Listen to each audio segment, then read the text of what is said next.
Hey everyone, Jake here for American Muscle, and in this video we're checking out the C&L CX2 front strut fitting 2015 and newer Mustangs without MagneRide. This is going to be a great choice for the Mustang owner who wants an upgraded performance shock for a really reasonable price. If you're looking to upgrade your Mustang suspension and get some better handling out of a bolt-in part without breaking the bank, this is going to be the choice for you. Upgrading your shocks is going to make a world of difference, especially if your current ones are older or maybe a bit worn out. And if you're looking to carve some corners or just have more control over your car's movements, the CX2 is going to help get you there. This is a twin tube shock and has a larger diameter piston inside versus your stock units, and thus is going to have better damping and rebound characteristics than your stock shocks. That means it will be a bit stiffer over bumps, but it's going to be harder to compress, which makes for less overall body roll. Less movement and less body roll means more grip in the corners, and that stiffer damping means that it's going to handle corners better than your stock setup would. So if you're hitting the track or your favorite back road a lot, you're going to definitely notice the improvement here. It is worth noting that the damping and rebound are set here. This is not an adjustable shock, but it is tuned specifically for your Mustang, so you can just bolt this on and not have to worry about it, though you will certainly be able to feel the difference. Now, if any of this sounds familiar, that is because C&L also offers a matching rear shock setup for the S550 and S650 Mustang too, and I would highly recommend getting a fully matched set for the best overall performance and handling. Now, that one is also really reasonable and available on our site, so make sure you check that out too. And it is of course worth mentioning here in case you haven't noticed already. Now, I only got one of these on the table, so these are sold separately. So when you go to buy this, make sure you've got the right quantity in your cart.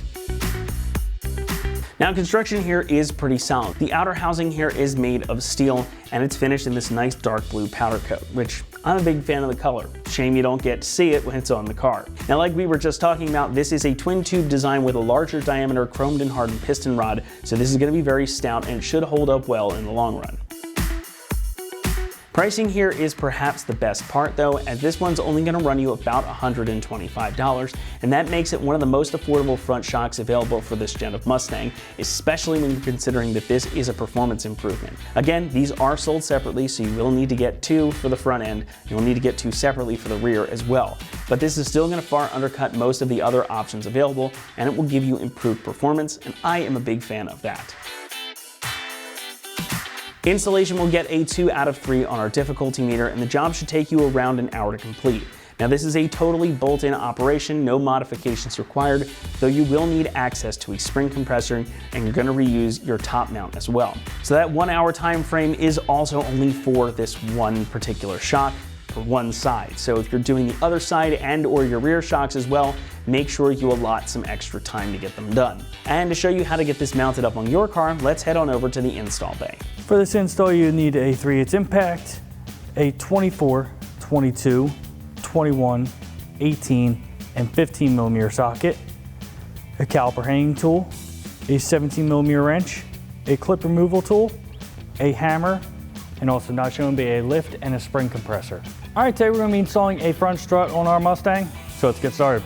All right, so first thing we need to do is get our caliper off of our knuckle. So we have a bolt here, a bolt here. We grab our impact and 15 millimeter socket, take those two out.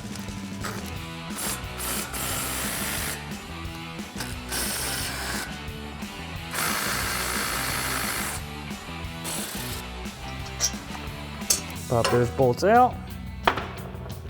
We're gonna grab our caliper hanging tool and just hang that up and set that aside. All right, we're just gonna take our rotor off now since it's basically just falling off, a little bit of studs, and set that aside. All right, so we're gonna grab our impact and 18 millimeter socket and take our nut off our sway bar link here. Now we have a 17 millimeter wrench that we're gonna hold the backside with, just because it will spin. Once we get that nut off, we can just pull that back through our strut, let that lean off to the side. So we have our ABS wire that's attached to our strut here. So we're gonna grab our clip removal tool and pop it off here and here.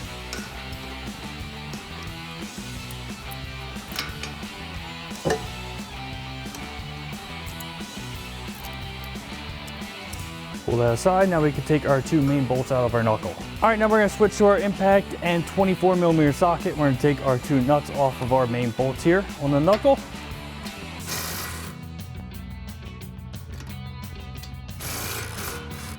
Now we're gonna leave those threaded on, just start them off a little bit, just so we're not gonna mushroom the end of the bolt here.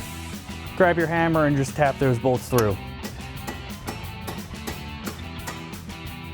They are splined in so they don't just spin out.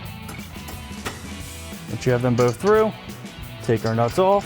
You can lift up on the knuckle slightly. It might help you get it out a little bit easier. Or just take your hammer, just tap them gently through.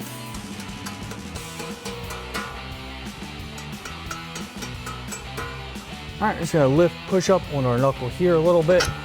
That'll loosen them up.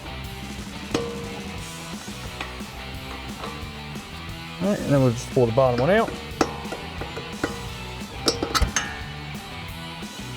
Just let that knuckle rest down.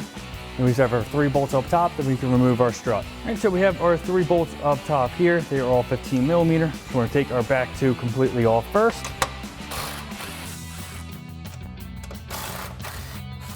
All right, then as we take our 3rd one off, our strut will fall when you take it off completely. So you're gonna wanna hold the strut from underneath and take that off at the same time. All right, this pulls out from the bottom. Once you have this side out, you can go ahead and do the same thing for the other side. As you can see, I have our front strut set up on our spring compressor here.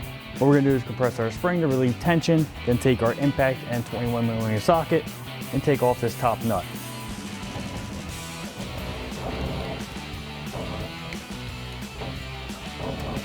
All right, so we'll take this top nut off here.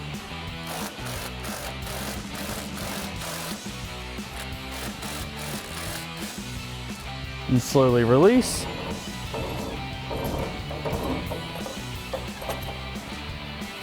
All right, now we are good to reuse our factory mount and spring and swap that over to our new strut.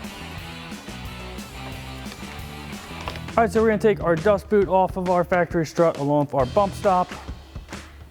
Then we also have our lower spring mount here that just simply pops up. You see the pins that lock it in place, and we'll swap that over to the new strut. So we'll take our new strut and pop that in place. Just push that down. If you need to, you can pull underneath, lock it in, put our bump stop and our dust boot back on, and we're ready to go back on our spring compressor. All right, so now we have this set back up on our spring compressor. We're gonna compress our spring and get our strut through our mount.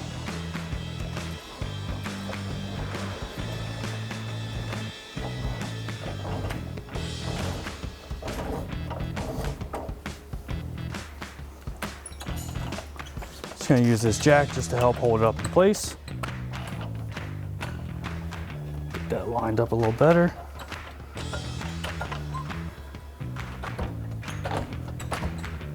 All right, so we have that protruding enough through. We're gonna thread on our new supplied nut. One thing to note, you just wanna make sure the bottom of the spring does line up with that bottom mount, which it is. Grab our impact and 22 millimeter socket and tighten that down.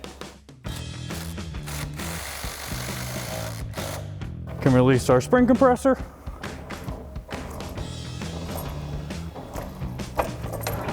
Then you can go ahead and do the same thing for the other strut. So now we're gonna get our assembled strut into place. We'll get our studs through and our 3 top nuts on. So get that lined up.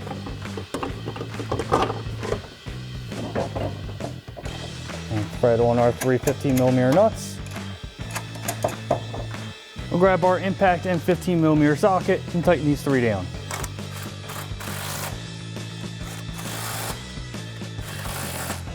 So we're gonna get our knuckle back in place now. We'll push it down, get it in our strut, and reinstall our 2 factory bolts. All right, get our top one in too. Take your hammer, give them a good tap in place. Make sure you don't hit the ABS wire. All right, they're locked in. The nut will pull them the rest of the way tight. We can go ahead and install them back on now. Grab our impact and 24 millimeter socket and tighten those down.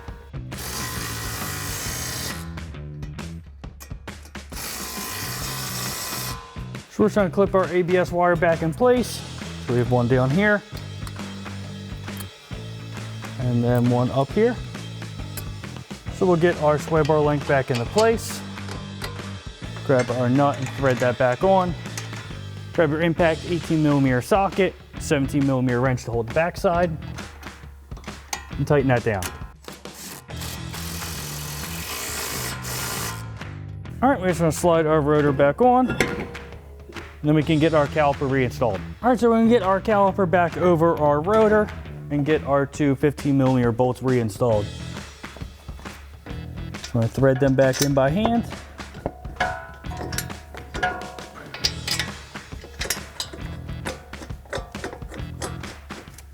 Grab our impact and 15mm socket and tighten those two down.